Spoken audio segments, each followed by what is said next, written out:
I don't ever like to be back in my day guy. No, nobody likes back in my day guy, where nothing has changed for the good ever in the history of the planet. That it was the only right way to do something was back when I did it, or back when I was a young pup. I don't like that thought process. Sometimes it's necessary, but generally not a fan of it. So that's why it pains me to back in my day this.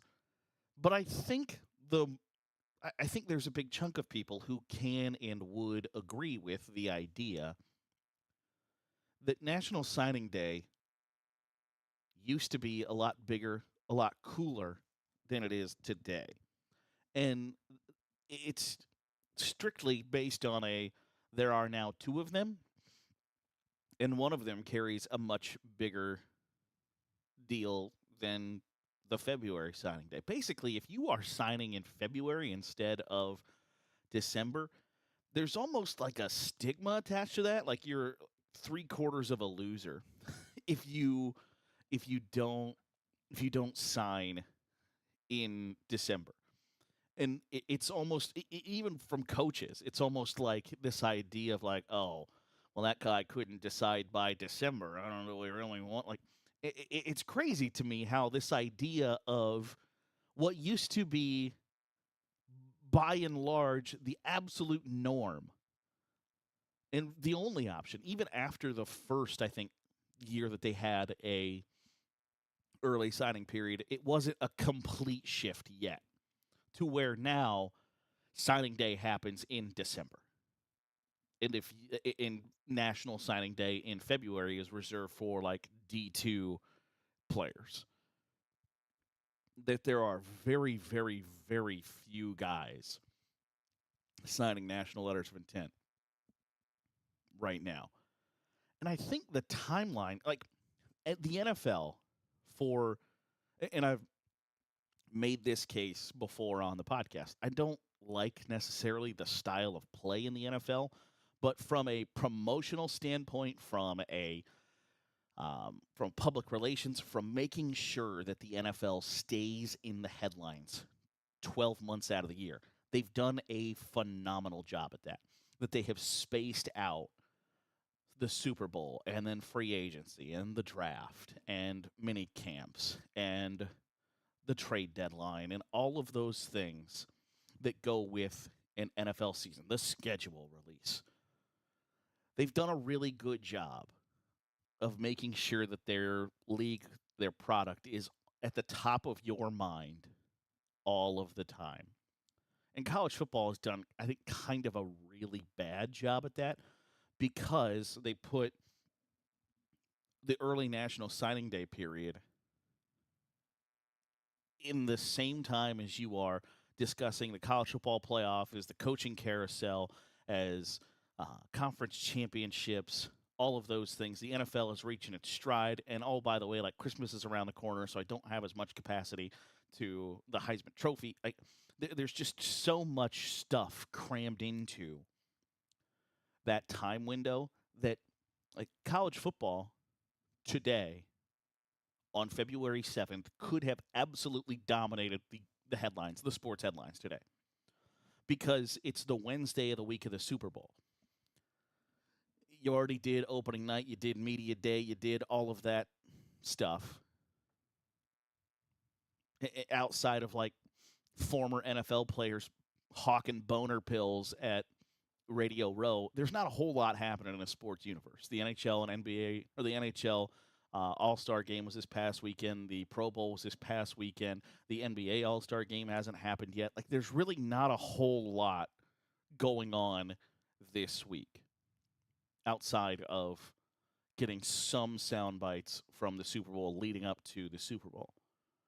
College football could have led the headlines today. Instead, it's on the back page. It's on the back burner. Who cares? If you hadn't signed by today, are you really even that good? And I think that's a bad spot to be in from a sports standpoint. One, we've talked about, like, college football is not broken, it's inconvenient, and the timing is inconvenient. So you have the ability to change that timing. You have the ability to go back. Like, in theory, I always loved the idea of an early signing day. Like, if dudes know where they want to go in December, then go. Sign there, get enrolled, start your college career early. It made all the sense in the world until you realize that, like, literally everything is in flux. Because I guarantee you, kids that signed with Alabama in December signed with Alabama knowing that Nick Saban was going to be their head coach next year. And he ain't. He's going to be on College Game Day, which we'll probably talk about tomorrow. Because I told you for months Nick Saban was going to be on College Game Day. I told you. I got it right. But everything is up in the air. Everything is up in the air. 2 weeks ago, Ohio State thought Bill O'Brien was going to be their offensive coordinator. He ain't going to be. There's so much fluctuation. And and this isn't necessarily the greatest argument in the world because it's always going to be in fluctuation, right? Like, it's always going to be a possibility that even if you put the signing day the day before fall camp starts, things can change. But the way the early signing period is constructed right now is it's right in the middle of when coaches are finalizing their staffs. So you get this kind of dishonest practice of, like, assistant coaches basically get told by their head coaches, like, I need you, like, you can take that job somewhere else, but I need you to stay until a few days after signing day because we got to get this kid's signature. Like, I'll give you a good review for the rest. Like, I'll be a reference for you till the end of days. But if you screw me on this, I'm going to backstab you like you wouldn't believe. So you get to early signing day, everybody signs, and then there's this flurry of assistant coaches who are out the door to somewhere else. And you kind of pulled a fast one on a bunch of 18-year-olds. And I don't know how you sleep at night after doing that because, like, it's kind of shady. Not a whole lot of character in it or integrity when it comes to, like, yeah, I tricked this kid into changing it. I changed this kid's entire life, and then I bolted. Like, it's just this weird situation that could completely be avoided. So I was completely in favor of an early signing day. It made all the sense in the world until you get there and you're like, okay, you're kind of in the middle of this weird spot in the sports calendar where things are heating up in the NFL playoff races, but signing day ends up being like the second or third biggest thing in your own sports world, where if you put it strictly as there is a February signing day, it's absolutely 100% the biggest deal in college football today. No question about it. Now, it's still the biggest deal in college football today, but in the grand scheme of sports today, who gave a rip about National Signing Day? Nobody. Because everybody that was worth chatting about was chatted about in December during early signing day. So I just think when you talk about college football is broken, I couldn't get on board with the idea that this is one place that could be improved upon. Is it better for the players? I think so. I think it's better for the players. I think it's better for the coaches. It's better for the universities. I just think overall, and I don't know if there's a way to fix the spot of, like, does it make sense for some kids to sign early? Yes, absolutely, 100% that they are dyed in the wool, that there is 100% no chance that they're going to change their commitment. They are going to Alabama, whether Nick Saban is the head coach there or not. That's where they're going to go. But I feel like that's somewhat the minority. And when you got to look out for the biggest swath of people imaginable. I think it's one of those things that, like, that's where college football gets tripped up by not having a commissioner to say, like, hey, if we do this in February rather than right before, like, a couple weeks before Christmas, while people are still projecting who's going to win the Bahamas Bowl while also bitching about whether Florida State deserved to be in the Final Four or not, and then, oh, by the way, it's National Signing Day, early National Signing Day, but really actually has turned into just strictly National Signing Day. You get to the point where you can start to realize that, like, hey, we can do this a little bit better, where we get more notoriety and publicity for our schools, for our program, for our sport, for the incoming players, which leads to more eyeballs, which leads to more NIL money, which leads to more broadcast money. If you can turn this into and I don't necessarily like the idea of turning college football into a completely made for TV sport, right? Like it's already that way. It pisses me off that I don't know when my favorite team is going to play their game in 2 weeks until the Monday before they're going to play. That drives me insane.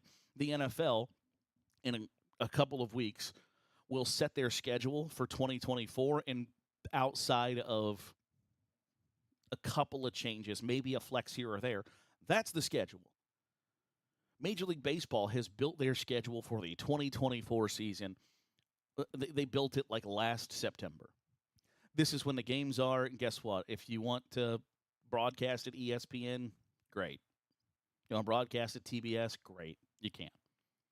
And I wish college football would do that. I wish you still had the opportunity to say, like, hey, we're going to play. We have 8 home games. We're going to play these 3 at 7. We're going to play these 2 at noon. We're going to play these 3 at 3:30, and whatever the case may be. But instead, it's this week-by-week bull crap, and I hate it. It drives me insane. The idea that you have completely, like, sold your soul to TV money, I don't like.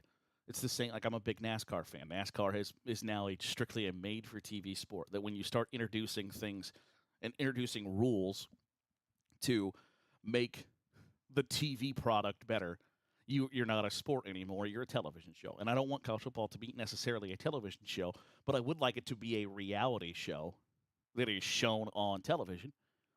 And so if moving National Signing Day to strictly in February to make that reality show all that much more interesting in a sports calendar that, again, filled with, like, Jonathan Ogden selling edible arrangements and Eddie George selling you boner pills at Radio Row.